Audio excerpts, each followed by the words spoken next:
రాష్ట్రంలో వైఎస్ఆర్సీపీ పార్టీ దుష్ప్రచారం ప్రజలందరికీ అర్థమవుతుంది. ప్రజలే ఆశ్చర్యపోతున్నారు. ఏంటి అందరం ఊరంతా ఓట్లేసాం ఇలా అంటున్నాడు ఏంటి జగన్మోహన్ రెడ్డి అంటే కేఏ పాల్తో ఫ్రెండ్షిప్ ఎక్కువైంది జగన్మోహన్ రెడ్డికి.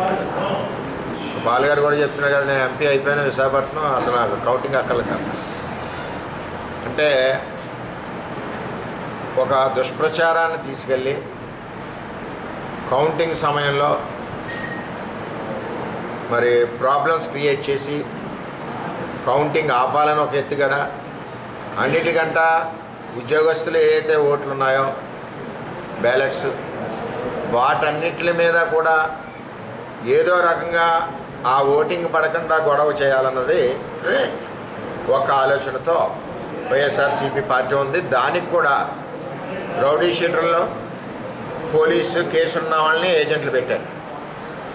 మేము ఎలక్షన్ ఆఫీసులో ఆర్ఓ గారిని రిక్వెస్ట్ చేస్తున్నాం ఈ మీడియా ద్వారా, ఎవరైతే ఏజెంట్లు ఉన్నారో వాళ్ళ మీద ఏవైనా కేసులు ఉన్నాయా లేదా అన్నది అది స్ట్రిక్ట్గా ఎస్పీ గారు కూడా కింది స్థాయిని ఎస్ఐనట్టే దానికి బాధ్యం చేసి రిపోర్ట్ పెట్టమని అడగవలసిందిగా ఈరోజే నేను కోరడం జరిగింది. ఎంచేదంటే పోలీస్ డిపార్ట్మెంట్ కూడా ఒత్తిడి ఉండడం వలన వాళ్ళు తీసుకోవట్లేదు. తెలుగుదేశం పార్టీ అవనండి, వైఎస్ఆర్సీపీ పార్టీ అవనండి, జనసేన అవనండి, బీజేపీ అవనండి, అటువంటి వ్యక్తులకి ఎవరికి కూడా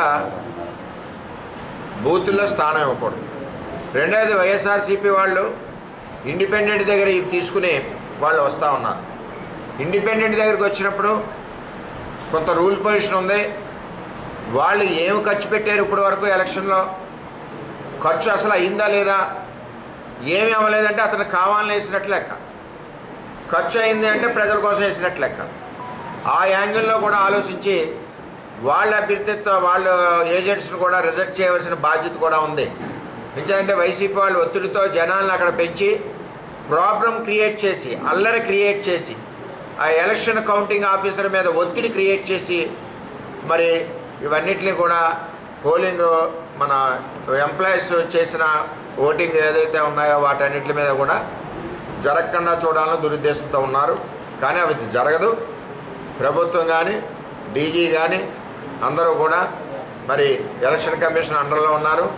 ఏ విధమైన పొరపాట్లు జరిగినా బాధ్యులు వాళ్ళే అవుతారు. కాబట్టి తక్షణ చర్యలు తీసుకోవాలని చెప్పి పిఠాపురం తెలుగుదేశం పార్టీ, ముఖ్యంగా ఇక్కడ జనసేన పార్టీ అధ్యక్షులు పవన్ కళ్యాణ్ గారు అభ్యర్థి కాబట్టి అతను ఎలక్షన్ ఏదో విధంగా పాడు చేయాలన్న దురుద్దేశం కుట్రతో జగన్మోహన్ రెడ్డి ఉన్నాడని చెప్పి తెలియజేస్తారు. ఒక పవన్ కళ్యాణ్ గారనే కాకుండా ఉమ్మడి తూర్పుగోదావరి జిల్లాలో ప్రతి చోట ఇదే కార్యక్రమం వైఎస్ఆర్సీపీ పార్టీ వాళ్ళు పెట్టుకున్నారు. వాళ్ళు ఆల్రెడీ ఓడిపోయారు. అది నాకంట ప్రతి గ్రామంలో దేశాలే ఓడిపోతాడు కదా జగన్మోహన్ రెడ్డి ఇలా అంటున్నారేంటి, ఓడిపోతాడు కదా జగన్మోహన్ రెడ్డి ఇలా అంటున్నారేంటి అని రకరకాలుగా ఆ కార్యక్రమాలు వస్తున్నాయి. ఇక్కడ అభ్యర్థి వంగా గీత గారు కూడా ఇదే పరిస్థితుల్లో ఎవరు గట్టిగా గొడవ పెట్టగలరు, ఎవరు లావుగా ఉంటారు, గొడవకి ఎవరు నిలబెడతాడు, ఈ క్వాలిఫికేషన్ అంటే చదువు సంధ్య లా ప్రకారం అక్కడికి వచ్చి వేయడానికి అవి ఆలోచించట్లేదు. అంచేత పవన్ కళ్యాణ్ గారిని ఏదో విధంగా ఇబ్బంది పెట్టాలని ఒక దురుద్దేశంతో ఉన్న వైఎస్ఆర్సీపీ పార్టీ యొక్క ఆలోచనల్ని Telugu Desam party, Janasena party, BJP party కూటమి జరగనివ్వదు. ఏ విధంగా అయినా మేము చట్ట ప్రకారం మిమ్మల్ని ఎదుర్కొంటామని చెప్పి హెచ్చరిస్తున్నాం.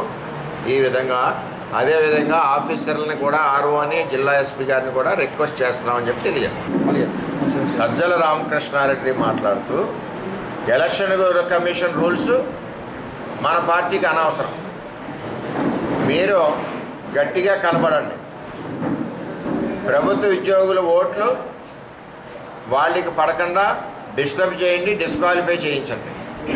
ఇది సజ్జల రామకృష్ణారెడ్డి ఇచ్చిన ఆదేశాలు. అంటే ఎలక్షన్ కమిషన్ రూల్స్ కానీ రెగ్యులేషన్స్ కానీ చట్టాన్ని కానీ మీరెవరో కూడా గౌరవించరు వైఎస్ఆర్సీపీ పార్టీ అన్నది క్షుణ్ణంగా సజ్జల రామకృష్ణారెడ్డి స్టేట్మెంట్తో అర్థమవుతుంది. ఇటువంటి స్టేట్మెంట్లు కానీ ఇవి కానీ అన్నింటికి కూడా మేము సిద్ధంగా ఉన్నాం. చట్టపరంగా మీ ఆటలు సాగనీయం, మీ భరతం పడతామని కూడా తెలియజేస్తాం.